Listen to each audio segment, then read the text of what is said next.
Brian Von VA here, back at it again with another set of D&D stories, and something that you guys and gals probably have seen a million times is an amazing or crazy or wild plot twist in a movie, your favorite anime, or in D&D. Today we have to ask, what is your craziest plot twist that you've witnessed in a campaign? Part 3. DM here, I delivered it. Context: my campaign had a minor crossover with our previous campaign that was set in a different world, based on Norse mythology. One of the player's characters was a god, replacing Odin by the end of the game from that alternate universe, who got lost in the astral plane and found themselves transported to the new universe without any of their wizard abilities. This one has a different magic system. It was our way of allowing him to keep playing his favorite character in another setting from scratch. Over the course of the campaign, the primary villains have been the Inevitables. Quick summary is that they are constructs from mechanists that oversee the enforcement of law up to a cosmic scale. They had gone haywire, and their leader, Koljarut, in this instance decided that the current hierarchy of mechanists was broken, and it wished to become a new primus to create its own twisted idea of order. Imagine its luck when an alternate universe makes itself apparent by the wizard opening a portal to one. It then leads a campaign to travel to Isgard, where the portal had opened, and steal the wizard's vacant divinity. It leads an assault on the portal through to the other universe, effectively threatening two campaign settings at once should it succeed. The party reaches Isgard far later than the Inevitables and are too late. In the chaos, Koljarut had succeeded in assuming some of Odin's identity. The portal already showed Inevitables decimating the alternate universe's landscape. Ravens had been tracking them, and the Valkyries had turned on them. The confrontation was grim. Hundreds of Valkyries and all the namesake Inevitables stood in the way of the portal, facing an army that the players had gathered that was impressive, but nowhere near as large or organized. It was legitimately looking like a TPK was on the way. Then Koljarut and a few minions get hit by a blast of light from behind them through the portal. Out of the portal, 3 distinct people emerge, all decked out in artifacts and emanating with magic. At this moment, all of the other players, to the wizard's shock, suddenly whip out a second set of character sheets and start talking in different voices. It's the wizard's friends on the Pantheon. All of the party's previous characters who had ascended alongside him in a campaign that ended over 2 years ago.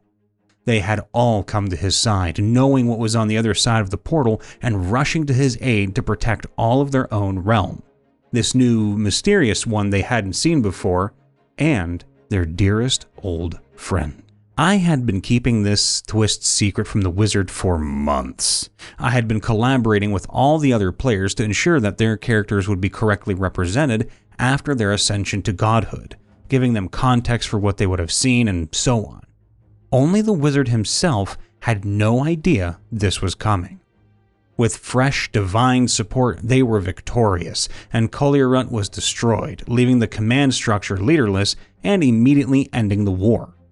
At this point, the wizard could have chosen to walk through the portal and go home, but there were still things to do within the campaign, so he decided to stay and see them through first. The OG party all shared a bromance moment before the other gods returned to the alternate universe, waiting for him to finish his task and follow them. Tears were shed. I had a paladin that joined the party, kind of a DMPC. She was a player character's estranged daughter, and she was assisting them with their investigation of why a major city had disappeared and how to bring it back.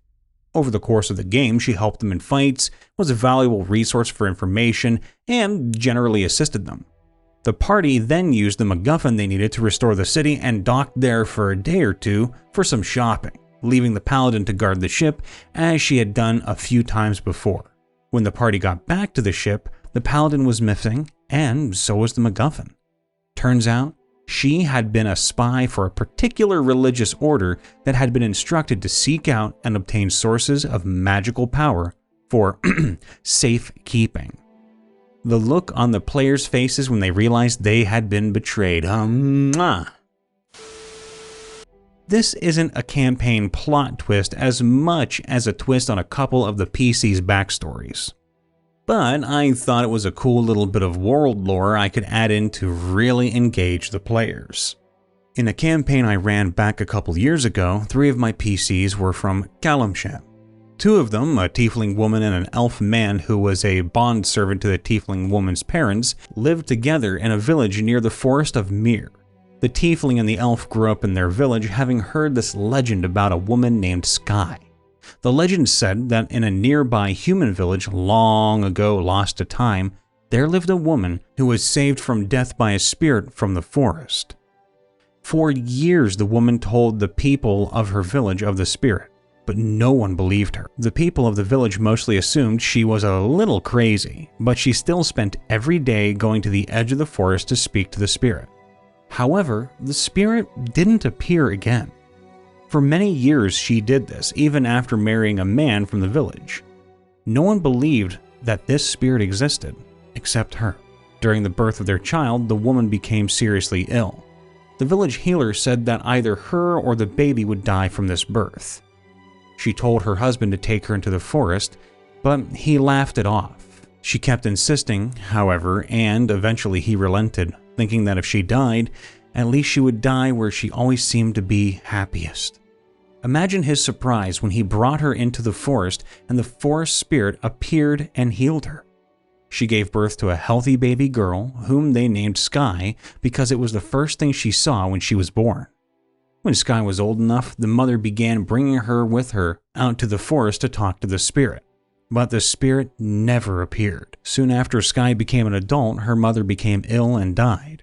Sky went out to the forest to speak to the spirit one last time and was never seen again. This was told as a cautionary tale to children to teach them not to make up stories and not to wander out into the forest. What the tiefling and the elf didn't know was that the other PC from Calamshan was a furbolg who lived in a furbolg tribe that inhabited the deeper area of that same forest.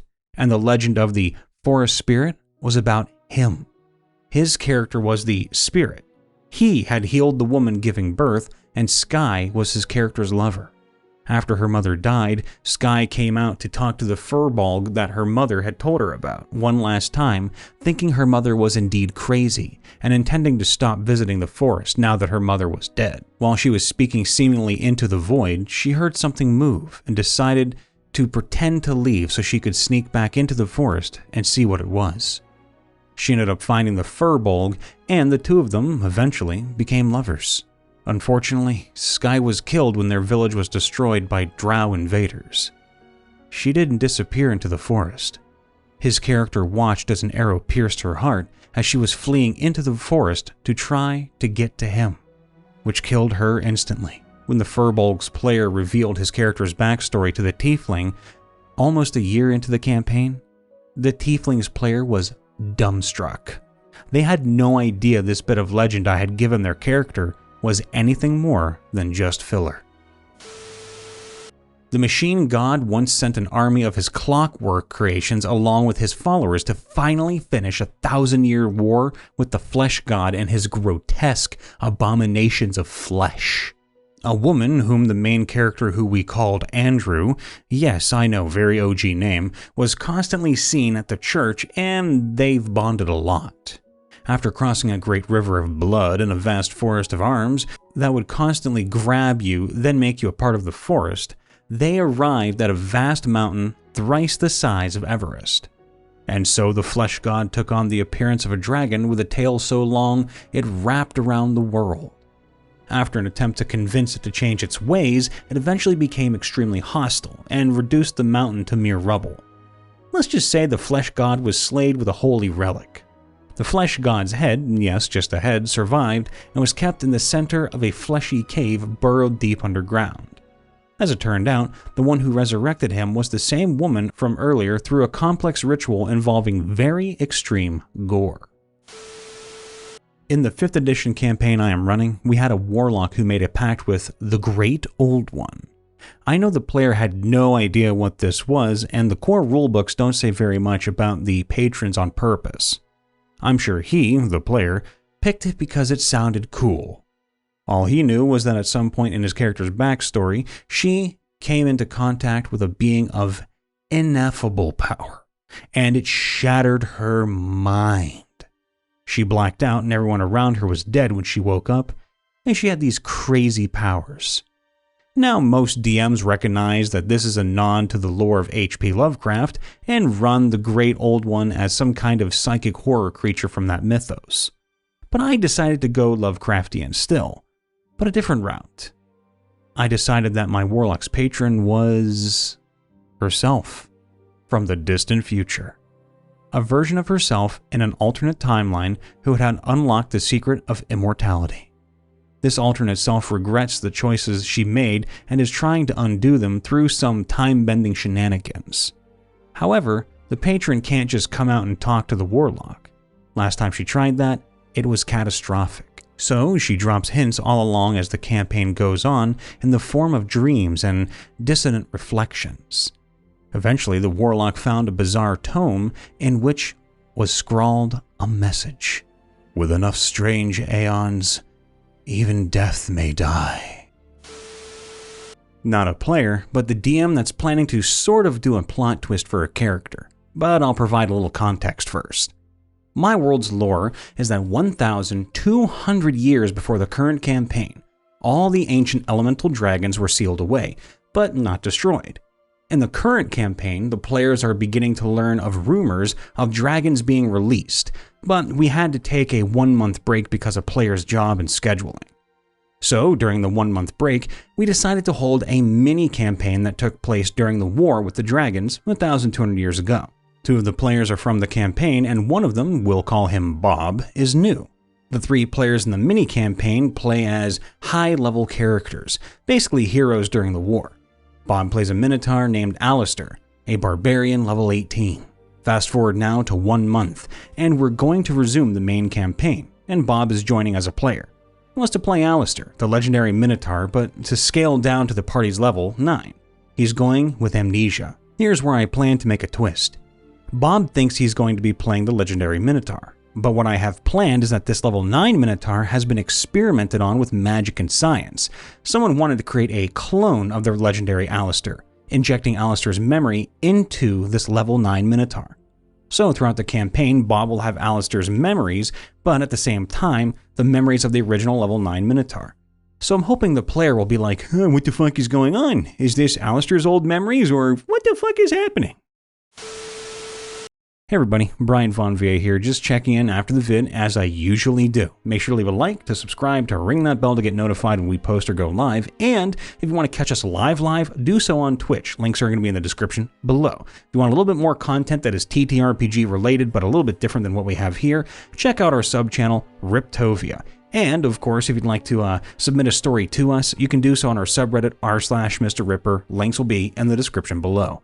And, of course, if you want to sneakily come support your favorite voice actor from Ohio, you can do so on Twitch or on YouTube. Brian Von VA is the name. You can find me anywhere, anytime. As always, I try to end things on a positive note, and I just wanted to say we're getting close to the end of the year. And with that, a lot of things are going to be opening, a lot of things are going to be closing. And there's going to be a lot of anxiety for the future. I just want to say that things are going to come, things are going to go, but all you can really do in the world is keep on going forward. Because if you let yourself get consumed by all these dark thoughts in the world, you're never going to move anywhere. You're going to just stay completely stagnant. I was for a long time, and I regret a lot of it. But at the same time, I don't, because, hey, silver linings. If I didn't do it, then I wouldn't be where I am today. So like I said, just keep on moving and do it at your pace. Don't let anyone tell you, go faster, go slower. Who gives a rat's ass? Do it at the pace that you set, because that is what your heart and your brain tell you to do. All the love, everybody. Be safe out there. Happy holidays in the future, and may good things come. See you later.